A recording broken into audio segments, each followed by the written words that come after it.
A card that you probably haven't thought about in a very long time just had a major Oracle text change. That's when they actually change what the card does. Like they change what the card says without actually changing it on the card itself. But if you go on the Magic the Gathering Gatherer website, you can pull up the card and see it says that it does something different than what the text says. Weird when they do this, and this one was really out of nowhere. I'm not sure what prompted them to make this change, especially because this is a older card that doesn't see a ton of play at the moment, but it's about to see a lot more because it just got a significant buff for no reason. Like just no good reason at all. And that's MICHIKO Konda. This card used to say, whenever a source an opponent controls deals damage to you, that player sacrifices a permanent. But now they've updated that to read, whenever a source an opponent controls deals damage to you, that opponent sacrifices a permanent of your choice. That's a huge difference. One, this means that you control what they sacrifice, which just automatically makes it way better. But on top of that, it gets around hexproof because it says your choice, not target permanent of your choice. And it gets around indestructible because it's sacrifice. That's more obvious. But the hexproof and like getting through ward and stuff like that without needing to pay the ward, very interesting. Gets through Shroud. One of the very few things that can deal with something with Shroud. So very interesting that they updated this rules text. And it is prompting a lot of people to buy the card. In just the last few days, we had some massive decreases in volume. The Jumpstart version in particular went down to over 40% in listings, while the Savior Kamigawa version was over 20%. Two very large decreases in inventory in a very short amount of time. This card is going to be selling out of the market pretty quick. Doesn't have a lot of printings. There's those two printings. It has a list printing and it has a secret layer printing. Those ones I don't actually have stats for, but the two versions that I do have stats for are selling out of the market fast. So if you want copies, especially now knowing that the Oracle text has changed on this card and it is significantly better, you better pick your copies up now. If you plan on buying any of the cards I talked about in this video during the TCG Player Kickback over the weekend, please do so through my affiliate link, which you can find down below. It really helps to support my content. We're going to go through a bunch of other cards that are moving out of the market and are looking like they're very likely to go up in price. And then we're going to talk about a few cards that have already gone up in price. And as always, please remember to subscribe to the channel if you haven't already. You don't want to miss these updates because you can pick up your cards for way cheaper if you listen. Also, this video is sponsored by Arcane Assets. I'll mention that at the end of this video where we go through my Arcane Assets portfolio to see how well my predictions have been going. Arcane Assets is a way that you can buy and sell cards on the Magic market in a mock investment style website. It's a lot of fun. You'll enjoy it and there's prize support if you do well. Now let's circle back to some cards that are moving out of the market. Starting off, we have a couple cards from one of the Lost Caverns of Ixalan pre-con decks. The Dinosaur deck in particular has a couple of cards that not 100% sure the catalyst for them, but they are moving very quickly out of the market. Especially Sunfrill Imitator, which saw a 61% decrease in listings over the last few days. Huge decrease there. Probably the biggest one I'm talking about today. Massive movement. I'm not sure what's prompting this, but the card is interesting, and movement like this can only result in an increase in price, in my opinion, from my experience. Along with that, Scion of Calamity is also going up in price. It's seeing a pretty heavy decrease in inventory, so people are buying that one up as well. This Dino deck may end up going up in price in general because there's a bunch of good cards in it and a lot of people like their Dino stuff. So if anyone builds a Dino deck, they're either going to get the pre-con or they're going to get a bunch of cards from the pre-con. Next up, the Colossus Hammer borderless version from the box toppers of Lost Caverns of Ixalan. Another card that's moving out of the market here. It's a great include inside decks like Captain America, like decks that care about equipment. So that's probably what's making this one move out of the market. It hasn't had major movement, but it's had enough movement that it's definitely worth noting. As you've seen recently, Jumpstart can produce some very volatile cards. Cards that move up and down in price really hard because of the fact that it's a pretty limited printing. We've got some more Jumpstart cards I wanted to mention here. From the original Jumpstart, being Preston the Vanisher. Very good card. It's a combo piece in like CEDH, and it provides you a ton of extra value inside of your Blink and Flicker decks. It saw back-to-back weeks of decreases in listings, including a 28% decrease most recently.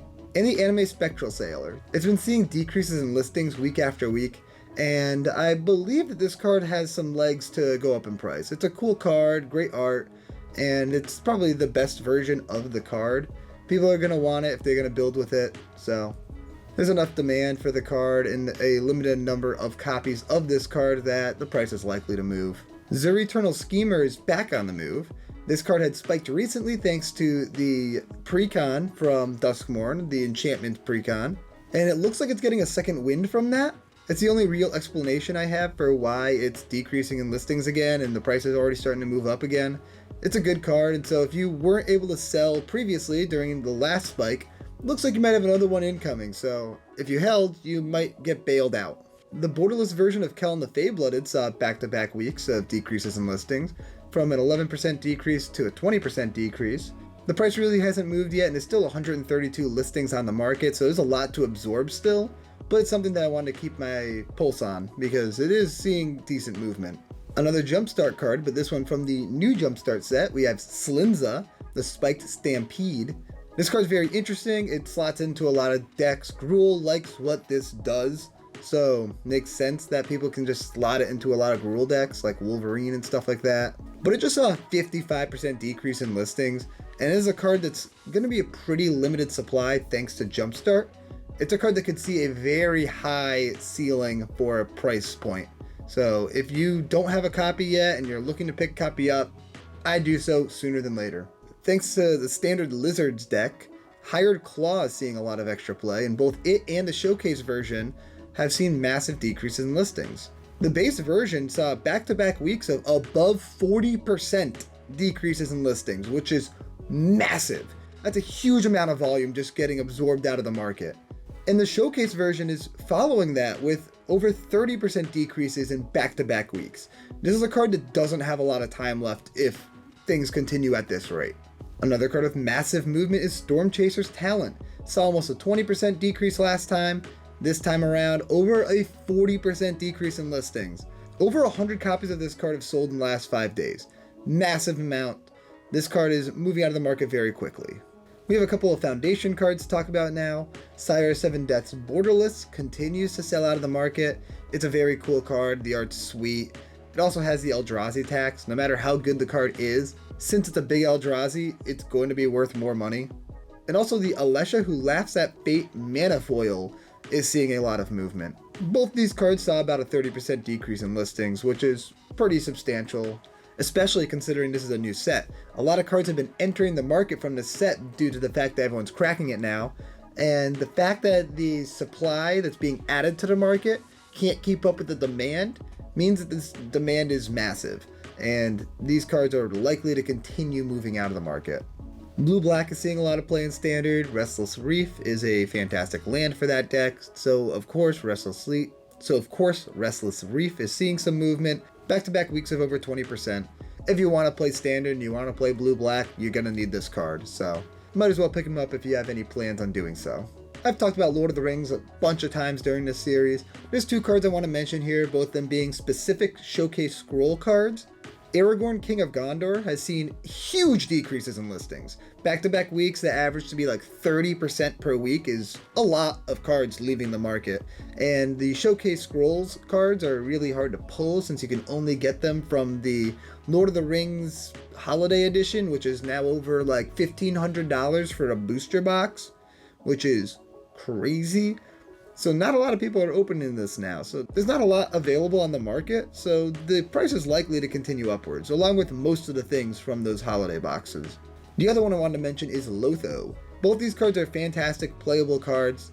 Their prices are probably going to go way up compared to where they are right now. I've also previously mentioned Ripple Foils in this series. They're another very low supply premium version of cards. And the Ripple Foil Reaver Cleaver is the one I want to mention today that is seeing a lot of extra movement. A 28% decrease in listings is nothing to scoff at. Card's good. It's really cool inside like Iron Man because you can fetch it out with Iron Man and then use it to get a lot of extra treasures to increase your artifact count and make things that you can sacrifice to Iron Man, which is cool. It goes infinite with cards like Aggravated Assault very easily. It's just a good card, so it makes sense that it'll be moving up in price. Now let's talk about some cards that I've previously mentioned in other videos that are still hot cards, still cards that I think have room to grow and are moving out of the market at a high pace.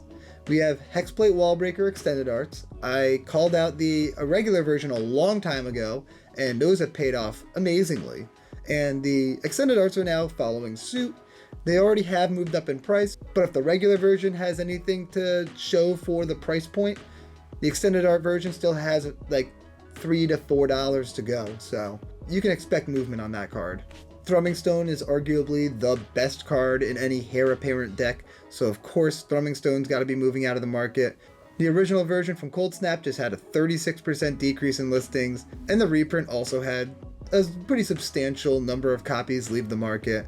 It used to be a very expensive card. It's probably going to get more expensive. Heir Apparent's just an easy catalyst to bring this thing back up. Anoint with Affliction just had back-to-back weeks of like 40% decreases in listings. There's only 74 copies of this card left on the market, and it is a powerhouse in Standard. Like, if you're playing black, you're playing 4 of them in pretty much any black deck that you play. The card's good. It answers a lot of the main threats in the format. So it makes sense that this thing's moving out of the format. If you're playing Standard and you need these cards, buy them sooner than later. They're going to be very expensive soon, even though it's not a rare or a mythic. I called out Restless Cottage last video. I cannot say restless like at all. I'm so bad at saying restless. Restless Cottage, blah, blah, blah. I called out this card last video, and it's pretty substantial decreases, and it's following up again with another big drop in inventory. 38 for the regular and 24 for the borderless. Card's very good inside Standard right now. If you're playing black-green, you need this card. Yada yada yada. People like Standard now, so Standard cards are really moving in inventory because of the fact that people are playing it. And Standard's going to start dictating prices again, which is interesting. It's cool. It's been that way for a little bit now. It used to be very prevalent, then Commander really took over, but now Standard's making a comeback, which is good. Paw Patch Formation, this uncommon, saw a 59% decrease in listings. Huge! This card is very cool. I mentioned it in a previous video, and just a good catch-all card, a great sideboard piece in Standard right now, and it's moving up in price already, so if you need copies, get your copies. Sheltered by Ghosts is one of the strongest uncommons from Duskmourn. Obviously, it's moving up in price. Great inside of any Enchantress deck. I love the card. Just saw a 28% decrease in listings, but there's a ton of inventory here, so it's not one of the ones I'd prioritize out of all the cards that I talked about today. Sword of the Squeak, on the other hand, only has 49 copies left on the market. Card's moving because of Heir Apparent again. It's just very good in that deck, and can make a commander a lethal threat super easily. Especially like Zinnia. Not flashy, but Get Lost, another key removal piece in Standard, is seeing a lot of movement still. Another like 25% decrease in listings for both the regular and the borderless versions. Card's good. It's going to see play. It's going to keep getting sold out. Moving on, I want to give you a perfect example as to why you should never buy expensive cards during pre-order season. When a new set comes out, cards are available to pre-order. The majority of the time, the cards will drop in price from what their pre-order price is. For example, a lot of people spend a lot of money on the fractured foils from Foundations. If you look here, most of those fractured foils are decreasing in price by significant margins. So hopefully, if you were planning on getting copies, you waited. Especially if you waited for the TCG player kickback that's coming over this weekend. That's a great timing to spend money. And if you're gonna buy anything during that TCG player kickback, please use my affiliate link. You can find it through the link down below. Now let's just quickly touch upon a few cards that have gone up in price since the last time I did this video. We have a few cards that I had previously called out, like Nazgul Battle Mace, which continues to go up in price. It's like $20 now for the Search Foil. Screaming Nemesis saw a big jump in price, the borderless version in particular here. I called this one out a while back, and so hopefully you picked up your copies a while ago for like, I think I called it out at $10. And then Fairy Mastermind is continuing to go up in price, which I really didn't expect. I thought it hit its limit, but it's like a $20 card now. It's crazy. Now let's take a look at my Arcane Assets profile and see how well my specs are going. Arcane Assets is a fantastic way that you can mock, buy, and sell cards in the market, so that you can test your Magic Finance prowess. Very fun. They have prize support, which is cool.